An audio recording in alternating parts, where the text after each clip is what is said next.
Hello, beautiful friends. It's so amazing that you feel drawn to the work that we do here to expand, expand, expand, and to be in such a loving collective that keeps expanding together. It is all about collective. So when we came here for this lifetime is so different. So if you remember your past lives, usually it's a bit of a struggle, but this time it's a mission. So if there is a struggle, it's time to release it, and we are doing that. It's really important to know that this time it's a very, very collective mission. And one of the missions that we came here for is actually to anchor the energy of peace into Mother Earth. She deserves it. It's been too long. So how war and conflict started on planet Earth is again the same story that we all by now know. And that is that once upon a time in the land of Mu, when all was beautiful, all was peaceful, everybody was having a fabulous time, just creating, chilling, kind of enjoying life. It was really co-creating with source that we had many different names for, but the civilizations that I was part of, we call the source Tewa. And so Tewa, we would see how Tewa is emanating light to us. And we saw how the earth is emanating love to us and light to us. And we knew what to do. And I'm sure that you remember too. And if you don't remember consciously, I'm sure it's within you because it is within us. And so this piece was disturbed when we kind of got infected with a virus that came from elsewhere. And it was the virus of unconsciousness. And it overwhelmed us. It destroyed our peace. And it was really heartbreaking for all of us. As you can imagine, when you have a peaceful world and suddenly conflict is introduced, when you have a peaceful, loving world and suddenly exploitation is introduced, it can be very actually heartbreaking. And so you know that we all actually just couldn't handle it. So we closed our sacred hearts. And with that, Divine Mother had to withdraw from this world. And this is the story that we came here for this time, to actually reverse all of it. And the only way we can reverse it is we as a collective, not only as an individual, because we had individuals who came here and they tried to reverse it. We know the great Buddha, we know the great many yogis and mystics, Jesus and Anandamayi and Yogananda and Babaji and all the ones that you guys know. So they all try to do the same thing. But now we said, you know what, we're just going to send a whole bunch of amazing lights into this world. And surely they will become the tipping point, the majority, because it's about actually numbers, but it's about numbers in terms of energy. So can we reverse energetics? Can we go back to where the majority of energy on this planet is love, peace, and harmony? And we can do it. And sometimes, it's work personally, and you feel like you're working on something for yourself, for your own enlightenment. But I learned from the beings of light that actually came to alert me a few years ago that I should remember what the mission is all about.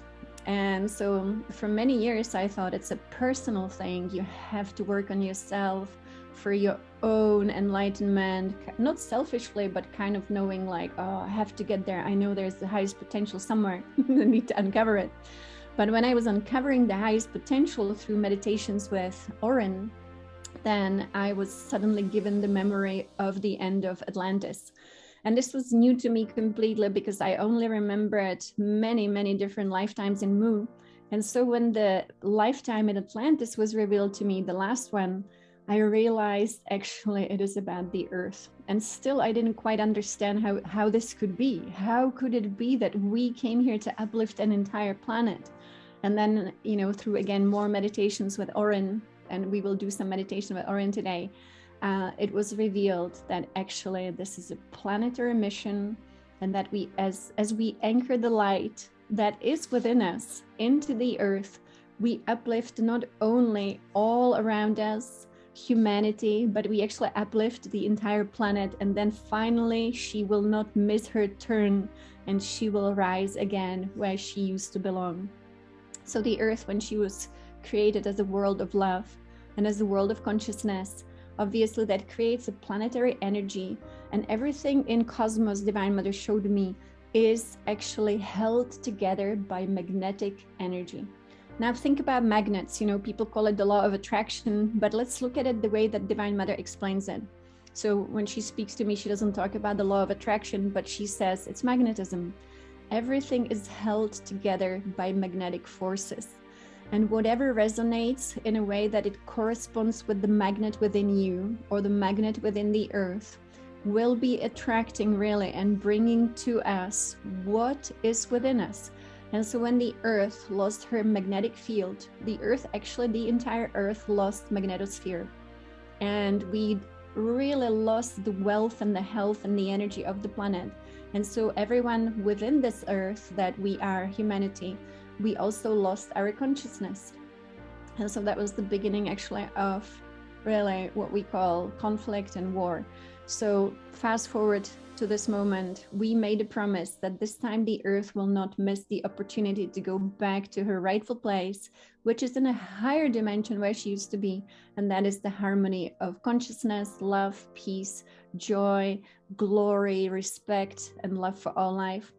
Truly, there is no need for unconsciousness for us to evolve. To me, this was the biggest illusion told to humanity, that suffering and pain is part of our evolutionary process. That is just an excuse to me that someone came up with to keep us trapped in this. And that's why all the great yogis and all the great beings who came here said, you need to release yourself from the karma of reincarnation. And that again is exactly what needed to happen. But it was not happening until now. So 2020 brought the big breakthrough.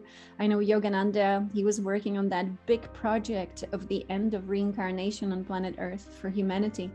And it's not that we don't want to come back again. It's basically that we will not be repeating the same painful lessons again and again and again. And while we repeat them, we always made more painful lessons for ourselves. And we called it lessons, but actually it's experiences that truly were not necessary. So what is necessary? Necessary is that humanity returns to consciousness. Think about it as light and darkness. Think about it maybe even as good and evil in a way, but we can choose the good within us. And the good within us is our truth. The light within us is our truth. Consciousness is our truth. And actually what we call illusion is unconsciousness. So how do we choose consciousness as individuals? Well, it should be very easy. Consciousness leads to feeling more and more and more divine bliss, lightness, greatness.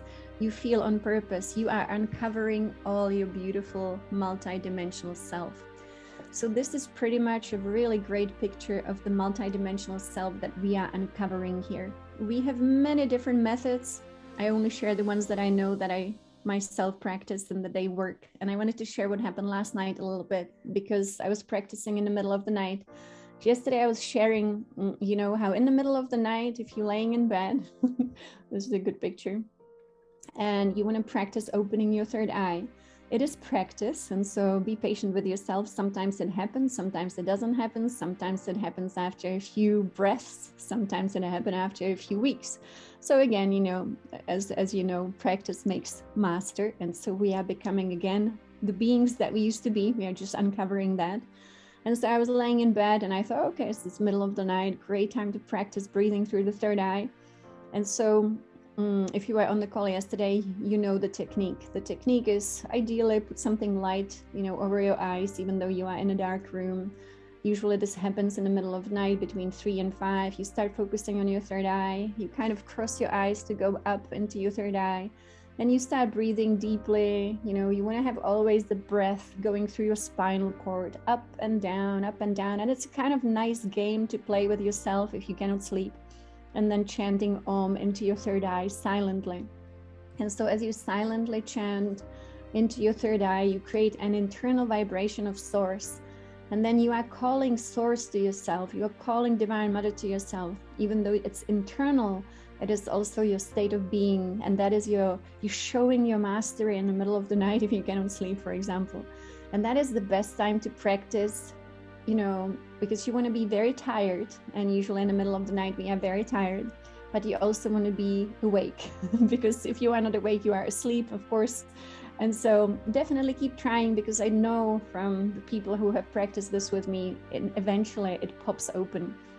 And so my third eye opened last night and God came, and I've never seen God as a male figure, to be honest with you. Never a man. Always the brightest sun shining upon you. The whole room illuminates. Even though you're looking through your third eye, you still see the room too. And the light comes upon you. And I was wondering, if Moses described God as the burning bush. I'm not surprised, because it's the burning light of a sun. And then it was actually like looking at me, and it becomes so bright. And with your third eye, there is no difference between seeing with the third eye, seeing with open eyes. It's even more real. And then it was kind of just sending love into this world. And I say it because to me, it's the source is shining upon all of us. And I knew all was well, and I couldn't help myself, but I said out loud, I knew my husband's going to wake up if I say it, but I have to say it. I was like, I love you so much. And I was telling my husband, explaining this morning, I was not talking to him, but I was talking to Source because the Source was just shining upon this amazing, amazing world. So, and I want to say, this is why we practice. We practice so that Source can actually become visible to us. The Source is always here. We are just attuning our inner senses. So again, like if you want to practice, this is a very, I would say, very effective method. And yesterday people were asking me about, let's say you start coming out of body, which can happen. It's okay, because your body will always call you back. Your physical body is in charge. You are awake, actually. You are having a multidimensional experience. And so this is pretty amazing. So if you start peeling out, don't worry, chant Om. Om always will take you to the highest dimensions, of course, because where else would you go?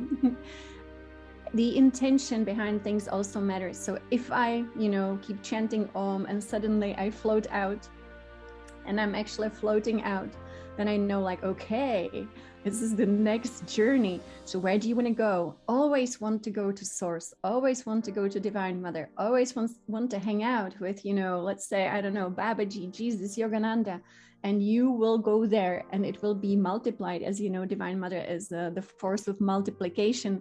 She will bless you more than you can imagine. And so it's really a practice. But again, as you know, this is not our goal. Our goal is to become this fully embodied in this world. And why is that? For you and me, it is in our highest interest that everyone becomes their highest self. Because as you can imagine, if you have those memories, for example, deep down inside of you, we all are actually deeply wounded by what happened in Mu. We are also wounded deeply by what happened in Atlantis, because the entire Earth had to suffer. And that's what happens when a planet cannot make the shift of the ages. Imagine what happens to the planetary logos, this amazing being. And then everyone who has to stay behind trying to figure this out. Well, the key is that we took on a huge mission in this lifetime. And we said, not only will you as an individual figure it out for yourself and crack the code of consciousness, it really is cracking the code. So cracking the code, it is within you, right? So we've had so many techniques. When I look at, all the different techniques that I've practiced in my lifetime, some of them are effective, some of them not. And some of them you practice, nothing happens. Some of them you do once and bam, you have an opening. So I try to share whatever has worked fully and completely and easily. For example, listening to Oren. It seems like you are not doing much listening to Oren, and yet, because it's a transmission, and today we will receive that transmission in just a few minutes, we will go into an amazing transmission. I'm super excited. So I did it before going to bed, and I wanted to speak about a little bit, two things. Number one, I count on you to become your highest self in this world, to be the one who leads many, many, many, many, many others. This is the key. This is not about, like in the past, we had some selfish gurus, let's not even call them gurus. And they were like, I want to be your teacher and you will be my followers paying me money.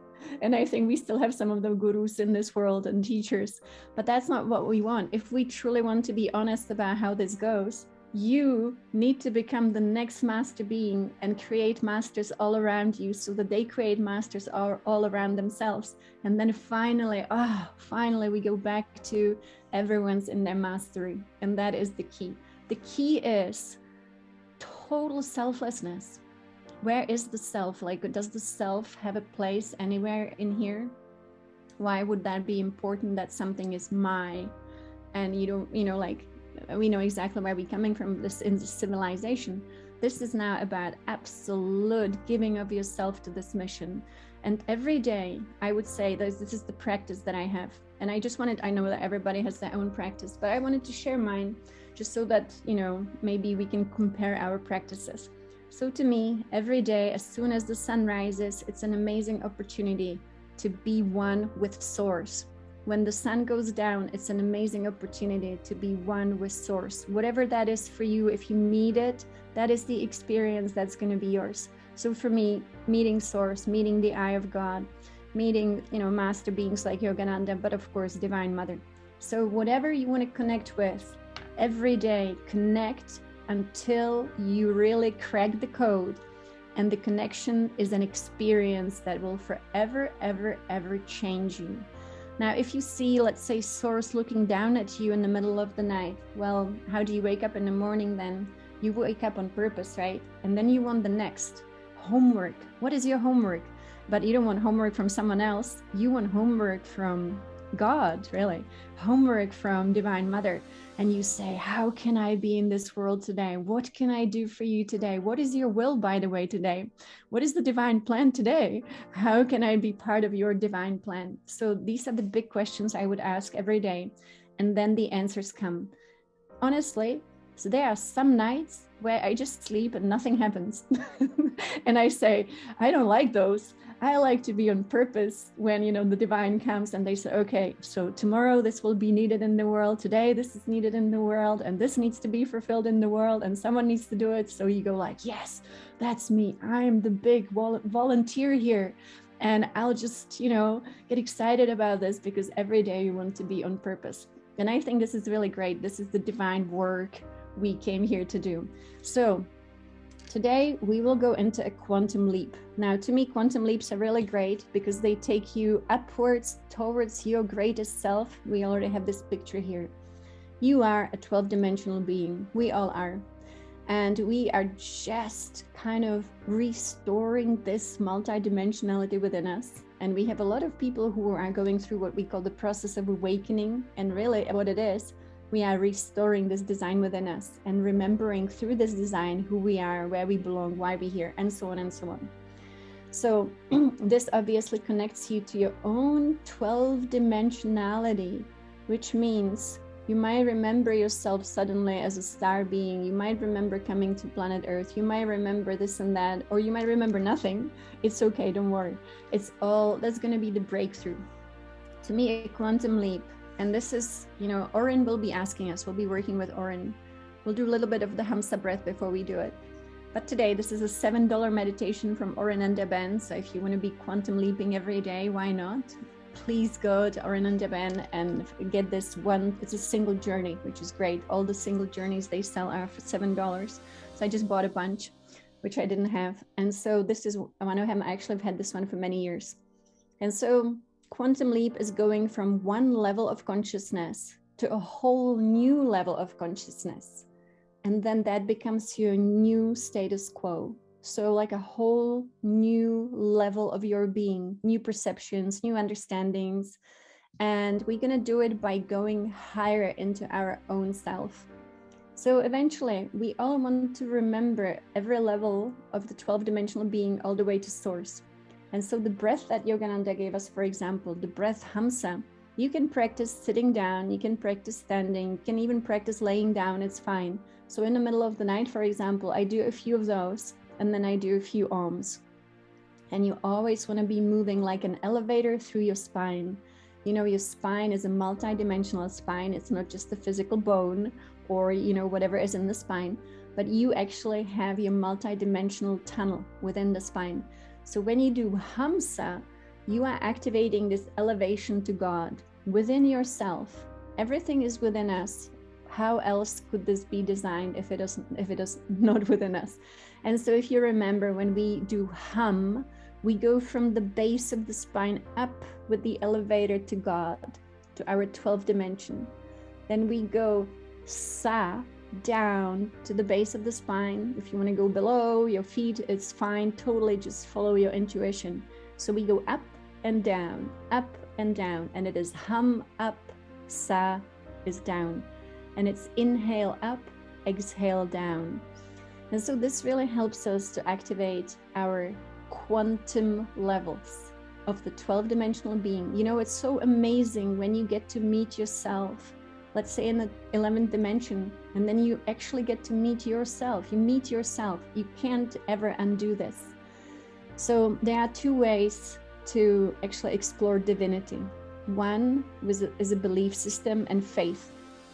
And to me, faith and belief is not good enough, because I might as well be reading fairy tales. But if we have experiences of the divine within us, even if it starts small sometimes, you know, sometimes it's a really small, slow beginning. But if you have that one life-changing experience, and then you keep on going, you will have the next life-changing experience, and then the next life-changing experience. And so, yes, these sounds are internal. We don't say them out loud. You only chant them in your mind. So there is no interference between voice and breath. So internally, just say to yourself right now, hum internally. Everyone can say it, right? In your mind, you say hum, really. It's an internal chant, the same as that. So otherwise it wouldn't work with the breath. So let us do just 3 times going up to God and back down, bringing God into our being with Hamsa. So, you know, the spine does matter. So if you want to be sitting up straight, but whatever you're doing, just, it doesn't matter if you want to practice with us. So we go inhale up, hum. Exhale down, sa. And I'm saying it out loud so that everybody knows. We go inhale up, hum. We go exhale down, sa. Inhale up, hum. Exhale down, sa. And this opens us up. So this is just a little bit of breathing. It's amazing what you can do. And yesterday I shared the technique when Divine Mother taught me this, and it was her who would knock on my third eye to open it. So if you take your knuckle and just knock on your third eye a few times to get the energy activated. Yes, thank you. And the breath naturally actually makes the sound. Thank you, Lucrecia. That's exactly Hamsa as a natural sound of breath. It truly is the inhale and exhale. So now we knocked on our third eye. So we opening this amazing. And again, just to practice, just for a little moment, just for a few seconds, close your eyes and stare in the middle of your third eye. You are looking through the back of your head. This activates the pineal gland. It actually gives the third eye an impulse to open. And that's enough. Just a little bit of practice. Yeah, definitely knocking on the third eye. And I wanted to share with you, I am a big, I would say actually a disciple also of Daskalos, of Magus of Strovolos. And many of you maybe read the book Magus of Strovolos. And all the breathing that we practice through the nose, all of it through the nose. And so if you have read about the Magus of Strovolos, then he was an amazing mystic. He was a Christian mystic. If you watch the show Sacred Geometry with Dr. Gilbert on Gaia, then he mentions all the mystical practices he learned from Daskalos. And Daskalos is no longer here with us. And Daskalos lived in Cyprus, and he was performing miracles.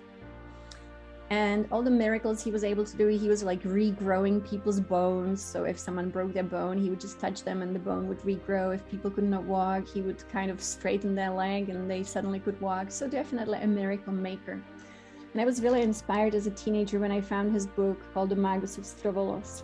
And in the book, he described his amazing mission to actually work as a peacemaker for humanity, dissolving unconsciousness in the, astral sphere at that time, And he was calling the out-of-body experiences, he was practicing exosomatosis, I guess it's in Greek. And I thought, this is exactly what he was doing, really coming out of body to be really more available to what is out there and to be working in the ethers. And one of the things he was working on always, and he describes it in the books, is bringing world peace. And if he could see the energy of war in the ethers, kind of in the astral sphere, that was starting to grow bigger and bigger, he would go out of body and he would dissolve it for humanity. So imagine how amazing beings are on this planet, or have been on this planet, who actually have been working on things like world peace. So, and last thing before we go into meditation is that today we are doing the quantum leap. This is part of our multidimensionality. And Anna, I will respond to your question in a moment. So we are today, we can take a quantum leap in our life simply by saying, okay, today I'm not feeling well, I want to feel well. I don't have good relationships, I want to have good relationships. I'm not feeling abundance, I want to feel abundance. Those are great things for the personal level. But today, let us take a quantum leap that is much bigger than anything like that, if you want, of course. Let us actually go into our divine self fully. Full realization of the divine self in this physical body deva. The body elemental was created by Mother Nature to bring through the highest consciousness of God into this really dimension. And so if you've seen this before, we are downloading fully and embodying fully the 12-dimensional rainbow light into the physicality of our body deva. Now, the mystery behind mysteries is the Trinity. So when you take the divine self that you are and you bring the divine self into the body elemental, you actually create the Holy Trinity. So you are the Holy Trinity. You are the divine self in the body elemental, and to create the third element, and you are that. So it's like bringing hydrogen and oxygen together to create water. So this is the divine alchemy that we will be practicing here. So, and thank you so much for explaining everything here. So let us go into the quantum leap. So again, when we were in Mu, we always used our intention. Yeah, if you feel the pressure, definitely in the third eye, it's the beginning of the opening, and it's good to knock on it, and also to welcome these amazing activations. Maybe pay attention to some lights appearing around you as you meditate. Sometimes you will have a sensation of light, you will see the light, and so on until it fully opens. So I affirm today that we are willing to fully embody our divine self, to be the expression really of our divinity in this body deva, the body elemental in this world, and fully in service and fully in our highest potential of creation. That means creating peace, creating love, creating harmony, and being really this amazing ambassador. And I guess that's the word I was looking for, the emissary of light in this world. And yes, thank you, we are willing. And so this is a beautiful, it's about 25 minutes as always. The meditations with Oren are. So quantum leap, here we come. Yes, thank you. So hopefully we all decided that the best quantum leap to take is the quantum leap into our highest self, into our divine self, and that we can embody the fullness of who we are and simply activate these amazing levels of our own being. To me, like, nothing is better than when you come into your own fullness. Isn't it amazing? And again, it is an experience that is not reserved for some mystics and, people in the Himalayas meditating in a cave. It is right here, right now, for all of us. And so I absolutely know we can have direct contact with Divine Mother. We can have direct contact with Source. We can have direct contact with whatever master being you already are part of anyway. And it's just about us showing up and saying, I am willing and I am ready. So I wanted to mention just a few things about how to structure the day, maybe. And that is, you want to know the divine plan. Because if we don't know the plan, then how do we know what to do, with ourselves in here? So ask every morning and every evening before going to bed, so that the divine plan is revealed to you and your part in it, so that you know what your homework is, what your mission is, so that you wake up on purpose, you go to bed on purpose. And personally, I think, what's the point of just sleeping when you can be on missions? And so, yes, you might go into sleep, but I will play a little clip of Yogananda tomorrow to show that he was also teaching in a way out of body experience. He just called it different things. He called it super consciousness. And the thing is that also, once you have this mastery, then you know that you will never die, but you might make a decision one day and say, you know what, I know 100% my mission is complete, and so I'm leaving, and I'm leaving consciously. I don't need to be laying in bed and everybody crying around me. I can be sitting at a table and say, guys, my time has come. I'm closing my eyes and I'm leaving the body, do a few ohms, relax into it and have fun with it. And that was how we were designed to be so fearless and to be able to be in complete charge of our divine being, because the divine being is in charge, of course. So, and all of that is coming back to us. Beautiful what you guys saw. And so I'm wondering if you want to share in chat, what is it that your divine self asks you to maybe do? What is your next step that might be helpful to you on this embodiment, on this amazing hugeness that we are becoming? So, for all of us, it might be something different. It might be meditation. It might be spending more time in nature. It might be different diet. For example, Yogananda, and I'll be teaching a masterclass soon on what Yogananda recommended as the rejuvenation diet, how to eat, how to breathe, how to exercise. So all of it, really, how to be super, super magnetic. And for example, of course, he was vegetarian, and now and again he would eat eggs, but of course, they loved also things like yogurt, I think. I think it's yogurt or milk, but things have changed. So little things like that, healing others. Beautiful.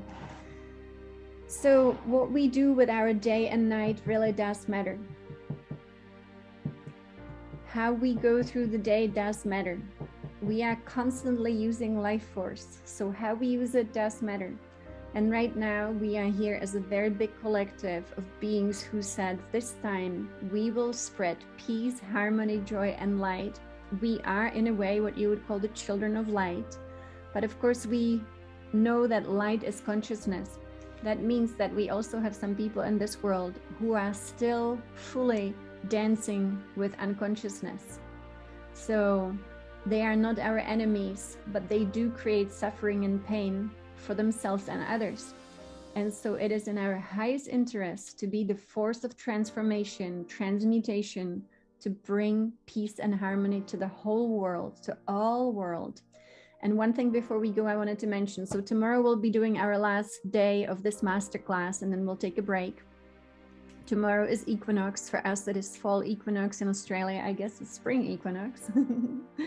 And beautiful what you guys all received. I love it. I'm reading it. And so tomorrow we will be embodying Christ consciousness fully and completely, which is really important. What I remember from Mu is that we got so overwhelmed by unconsciousness around us, and we didn't stand up, meaning we said, oh, I'm so discouraged. It's happening too fast. Everybody's going into unconsciousness. This is too overwhelming. I just need to check out from here. I can't handle this. But this time when we have unconsciousness in this world, we are to stand up first within our own being and saying, I see you. I see those little shadows. And so no, thank you. But then also no thank you to unconsciousness in this world. And that means you become the one who leads with light. So let's say someone wants to be using nuclear weapons on humanity. Well, no, thank you. This is not how the earth is going to go into ascension.